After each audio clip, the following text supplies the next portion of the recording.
ओम शांति। ये बाबा की 15 तारीख की साकार वाणी है। सार है मुरली का। मीठे बच्चे ज्ञान सागर, बाप तुम्हें रत्नों की थालियाँ भर भर कर देते हैं। जितना चाहे अपनी झोली भरो, सब फिक्रातों से फारिग हो जाओ। प्रश्न: ज्ञान मार्ग की कौन सी बात भक्ति मार्ग में भी पसंद करते हैं? तो बाबा ने कहा, स्वच्छता। ज्ञान मार्ग में तुम बच्चे स्वच्छ बनते हो। बाबा तुम्हारे मैले कपड़ों को स्वच्छ बनाने आए हैं। आत्मा जब स्वच्छ अर्थात पावन बन जाती है, तब घर में जाने के लिए उड़ने के पंख लग जाते हैं। भक्ति में भी स्वच्छता को बहुत पसंद करते हैं। स्वच्छ बनने के लिए गंगा में जाकर स्नान करते, लेकिन पानी से आत्मा स्वच्छ नहीं बन सकती। ओम शांति। मीठे मीठे बच्चे, याद की यात्रा को भूलना नहीं है। बहुतों को जैसे यह प्रैक्टिस करते हो, उसमें वाणी नहीं चलती है, क्योंकि वह है निर्वाण धाम में जाने की युक्ति। पावन बनने के लिए सिवाय तुम बच्चे जा नहीं सकते, उड़ नहीं सकते। यह भी समझते हो, सतयुग जब होता है तो कितनी ढेर आत्माएं उड़कर जाती है। अभी तो कितनी करोड़ आत्माएं हैं। वहाँ सतयुग में जाकर कुछ लाख बचेंगे, बाकी सब उड़ जाते हैं। जरूर कोई तो आकर पंख देते हैं ना। इस याद की यात्रा से ही आत्मा पवित्र हो जाती है। इनके सिवाय और कोई उपाय है नहीं पावन होने का। पतित पावन भी एक बाप को ही कहते हैं। फिर कोई ईश्वर कहते, परमात्मा कहते व भगवान कहते हैं। है तो एक, अनेक नहीं है। बाबा सबका एक है। लौकिक बाप सबका अपना अपना होता है। बाकी पारलौकिक तो सबका एक ही है। वह एक जब आते हैं तो सबको सुख देकर जाते हैं।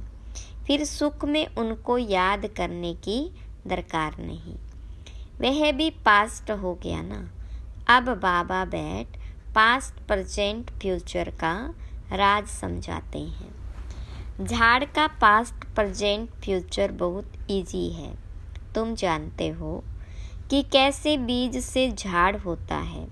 फिर वृद्धि को पाते पाते आखिरी अंत आ जाता है। उसको कहा जाता है आदि मध्य अंत। यह है वैरायटी धर्मों का झाड़, वैरायटी फीचर्स का झाड़। सबके फीचर अपने अपने हैं। फूलों में तुम देखेंगे जैसा जैसा झाड़, वैसे वैसे उनके फूल निकलते हैं। उन सब फूलों के फीचर्स एक रहेंगे, परंतु इस मनुष्य सृष्टि रूपी झाड़ में वैरायटी है। उसमें हर एक झाड़ की शोभा अपनी अपनी होती है। इस झाड़ में अनेक प्रकार की शोभा है। जैसे बाबा समझाते हैं, श्याम सुंदर यह देवी देवताओं के लिए है। जब वह सतो प्रधान से तमो प्रधान बनते हैं तो वही सुंदर से श्याम बनते हैं। ऐसे श्याम सुंदर और कोई धर्म में नहीं बनते हैं। उन्हों के फीचर्स भी देखो।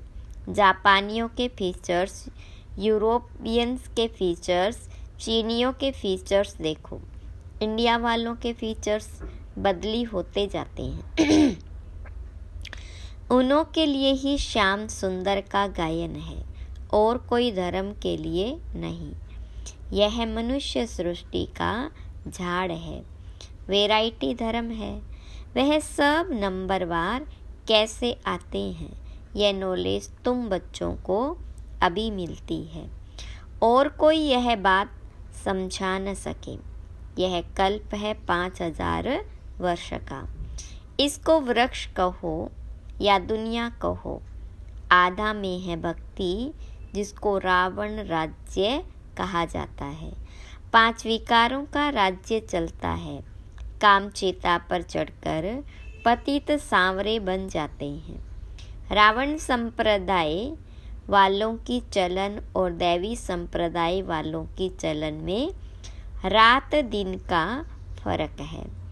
मनुष्य उन्हों की महिमा गाते हैं, अपने को नीच पापी कहते हैं। अनेक प्रकार के मनुष्य हैं। भक्ति तो तुमने बहुत की है। पुनर्जन्म लेते लेते भक्ति करते आए हो। पहले होती है अव्यभिचारी भक्ति। एक की भक्ति पहले शुरू करते हैं, फिर व्यभिचारी हो जाती, अंत में फिर बिल्कुल ही व्यभिचारी बन जाते हैं। तब बाबा आकर अव्यभिचारी ज्ञान देते हैं, जिस ज्ञान से सद्गति होती है। इसका जब तक पता नहीं है तो भक्ति के ही घमंड में रहते हैं। यह पता नहीं है कि ज्ञान का सागर एक ही परमात्मा है। भक्ति में कितने वेद शास्त्र याद कर जुबानी भी सुनाते हैं। यह सब है भक्ति का विस्तार, भक्ति की शोभा है। बाबा कहते हैं यह मृग तृष्णा समान शोभा है। वो रेत पानी जैसी दूर से ऐसी चमकती है जैसे चांदी। हिरण को प्यास लगती है तो वह उस रेत में भागते भागते फंस जाता है। भक्ति भी ऐसे है, उसमें सब फंस पड़ते हैं। उससे निकालने में बच्चों को मेहनत लगती है। विघन भी इसमें पड़ते हैं, क्योंकि बाप पवित्र बनाते हैं। द्रौपदी ने भी पुकारा। सारी दुनिया में द्रौपदियाँ और दुर्योधन है, और फिर ऐसे भी कहेंगे कि तुम सब पार्वतियाँ हो जो अमर कथा सुन रही हो। बाबा तुमको अमर लोक के लिए अमर कथा सुना रहे हैं। यह है मृत्यु लोक। यहाँ अकाले मृत्यु होती रहती है। बैठे बैठे हार्ट फेल हो जाते हैं। तुम हॉस्पिटल में जाकर समझा सकते हो यहाँ तुम्हारी आयु कितनी कम है। बीमार हो पड़ते हो, वहाँ बीमारी होगी नहीं। भगवानुवाच, अपने को आत्मा समझो, मुझ बाप को याद करो, औरों से ममत्व मिटा दो तो तुम्हारे भी कर्म विनाश होंगे। फिर कभी बीमार होंगे नहीं, काल खाएगा नहीं, आयु भी बड़ी होगी। इन देवताओं की आयु बड़ी थी ना, फिर बड़ी आयु वाले कहाँ गए? पुनर्जन्म लेते लेते आयु कम हो जाती है। यह दुख सुख का खेल है, इसको कोई जानते नहीं। मेले मखांडे आदि कितने होते हैं। कुंभ के मेले में कितने लोग स्नान करने के लिए जाकर इकट्ठे होते हैं, परंतु फायदा कुछ भी नहीं। रोज तुम स्नान करते हो, पानी तो सब जगह सागर से ही आता है। सबसे अच्छा पानी तो कुएं का होता है। नदियों में तो किचड़ा पड़ता रहता है। कुएं का पानी तो नेचुरल शुद्ध होता है, तो उनसे स्नान करना बहुत अच्छा होता है। पहले यह रिवाज था, अब नदियों का रिवाज पड़ा है। भक्ति मार्ग में भी स्वच्छता को पसंद करते हैं। अब परमात्मा को पुकारते हैं कि आकर हमको स्वच्छ बनाओ। गुरु नानक ने भी परमात्मा की महिमा गाई है कि मूत पलीती कपड़ धोए। बाबा आकर मूत पलीती कपड़ों को स्वच्छ बनाते हैं। यहाँ बाबा आत्मा को स्वच्छ बनाते हैं। वो लोग आत्मा को निर्लेप समझते हैं। बाबा कहते हैं, यह है ही रावण राज्य। सृष्टि की उतरती कला है, गायन भी है, चढ़ती कला तेरे भाने सर्व का भला। सर्व की सद्गति हो जाती है। हे बाबा, आपके द्वारा सबका भला हो जाता है। सतयुग में सबका भला होता है, वहाँ सब शांति में है। एक ही राज्य है, उस समय और सब शांति धाम में रहते हैं। अब यह लोग माथा मारते हैं कि विश्व में शांति हो। उनसे पूछो, आगे कभी विश्व में शांति थी जो अब फिर मांग रहे हो? वो फिर कह देते हैं, अभी कलयुग में 40,000 वर्ष और पड़े हैं। मनुष्य घोर अंधियारे में है। कहाँ 5,000 वर्ष का सारा कल्प और कहाँ एक कलयुग के ही 40,000 वर्ष बचे हुए हैं। बचे हुए बताते हैं। अनेक मतें हैं। बाबा आकर सच बताते हैं कि जन्म भी 84 ही है। लाखों वर्ष हो फिर तो मनुष्य जानवर आदि भी बन सकते हैं, परंतु कायदा ही नहीं है। 84 जन्म मनुष्य का ही लेते हैं। उसका हिसाब किताब भी बाबा बतलाते हैं।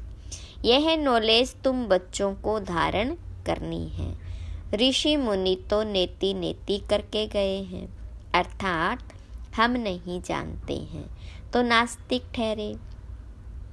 जरूर कोई आस्तिक होंगे।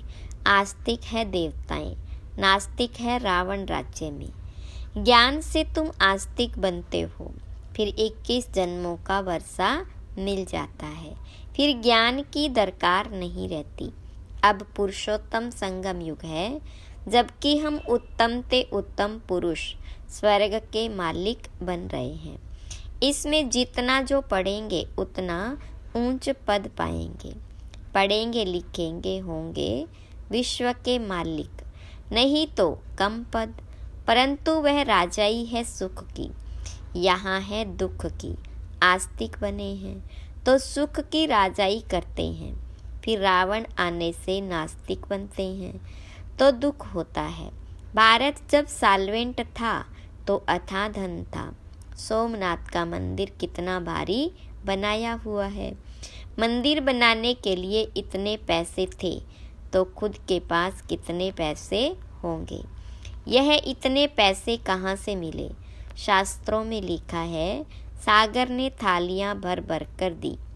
अब ज्ञान सागर तुमको रत्नों की थालियाँ भरकर देते हैं। अब तुम्हारी झोली भर रही है। वो शंकर के आगे जाकर कहते हैं, भर दो झोली। बाबा को जानते नहीं, अब तुम जानते हो। बाबा हमारी झोली भर रहे हैं। जितना जिसको चाहिए सो भरे। जितना अच्छी रीति पढ़ेंगे उतना स्कॉलरशिप मिलेगी। चाहे तो ऊंच ते ऊंच डबल सीट ताज बनो, चाहे गरीब प्रजा व दास दासी। बहुत है जो फारगती भी दे देते हैं। यह भी ड्रामा में नूंद है। बाबा कहते, मुझे कोई फिक्र नहीं, मैं तो फिक्र से फारिग हूँ। तुमको भी बना रहा हूँ फिक्र से फारिग। स्वामी किंदा सतगुरु। स्वामी जो सबका बाप है उनको मालिक भी कहते हैं। बाबा कहते हैं, मैं तुम्हारा बेहद का टीचर भी हूँ। भक्ति मार्ग में तुम अनेक टीचर से अनेक विद्याएं पढ़ते हो। बाबा जो तुमको पढ़ाते हैं यह सबसे न्यारी नॉलेज है। वह है ज्ञान का सागर। जानी जाननहार नहीं कहना। ऐसे बहुत कहते हैं, आप तो हमारे अंदर को जानते हो। बाबा कहते, मैं कुछ नहीं जानता हूँ। मैं तो तुम बच्चों को पढ़ाने के लिए आता हूँ। तुम आत्मा अपने इस तख्त पर विराजमान हो। मैं भी इस तख्त पर बैठा हूँ। आत्मा कितनी छोटी बिंदी है, यह कोई जानता ही नहीं। तब बाबा कहते, पहले आत्मा को समझो, फिर बाप को समझेंगे। बाबा पहले पहले आत्मा का ज्ञान समझाते हैं, फिर बाबा का परिचय देते हैं। भक्ति में शालिग्राम बनाए पूजा कर फिर खलास कर देते हैं। बाबा कहते, यह सब है गुड़ियों की पूजा। जो इन सब बातों को अच्छी रीति समझते हैं वह औरों का भी कल्याण करते हैं। बाबा भी कल्याणकारी है तो बच्चों को भी बनना है। कोई तो औरों को दलदल से निकालते निकालते खुद फंस मरते हैं, अपवित्र बन पड़ते हैं कि कमाई चट कर देते हैं। इसलिए बाबा कहते हैं, खबरदार रहना। कामचिता पर बैठने से ही तुम काले बन पड़े हो। तुम कहेंगे हम ही गोरे थे, हम ही काले बने हैं, हम ही देवता थे, हम ही नीचे उतरे। नहीं तो 84 जन्म कौन लेते हैं, यह हिसाब बाबा समझाते हैं। बच्चों को बहुत मेहनत करनी पड़ती है। आधा कल्प से जो विषय सागर में पड़े हैं उनसे निकालना मासी का घर नहीं है। अगर कोई थोड़ा भी ज्ञान लेते हैं तो उनका विनाश नहीं होता है। यह कथा है ही सत्यनारायण बनने की, फिर प्रजा भी बनती है। थोड़ा समझकर चले जाते हैं, हो सकता है फिर आकर समझे। आगे चलकर मनुष्यों में वैराग्य भी होगा। जैसे शमशान में वैराग्य आता है, बाहर निकले तो खलास। तुम भी जब समझाते हो अच्छा अच्छा करते हैं, बाहर गए खलास। कहते हैं यह काम उतार कर आएंगे। बाहर जाने से माया माथा मोड़ लेती है। कोटों में कोई निकलता है, राजाई पद पाना इसमें मेहनत लगती है। हर एक दिल से पूछे, बेहद के बाप को हम कितना याद करते हैं। कहते हैं बाबा की याद भूल जाती है। अरे अज्ञान काल में कभी ऐसे कहते हैं कि हमको बाबा भूल जाता है। बाबा कहते, बल कितने भी तूफान आए तुमको हिलना नहीं है। तूफान आएगा, सिर्फ कर्मेंद्रियों से कर्म नहीं करना। कहते हैं बाबा माया ने जादू लगा दिया।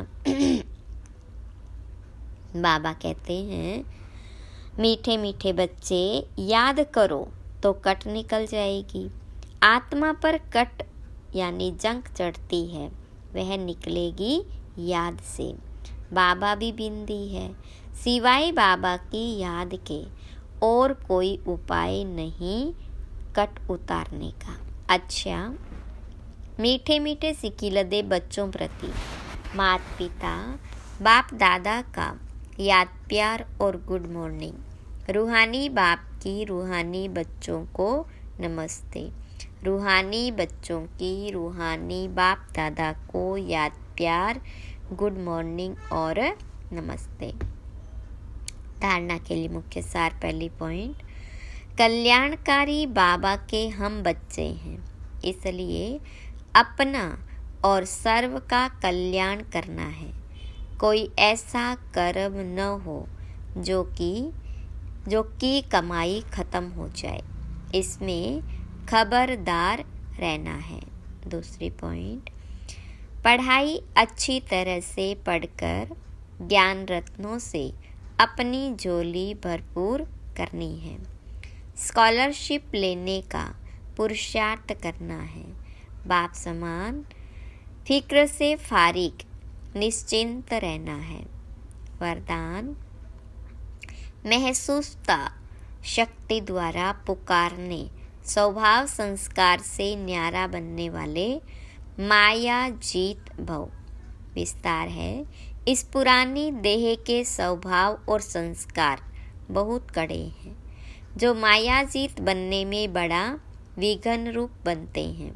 स्वभाव संस्कार रूपी सांप खत्म भी हो जाता, लेकिन लकीर रह जाती है, जो समय आने पर बार बार धोखा दे देती है।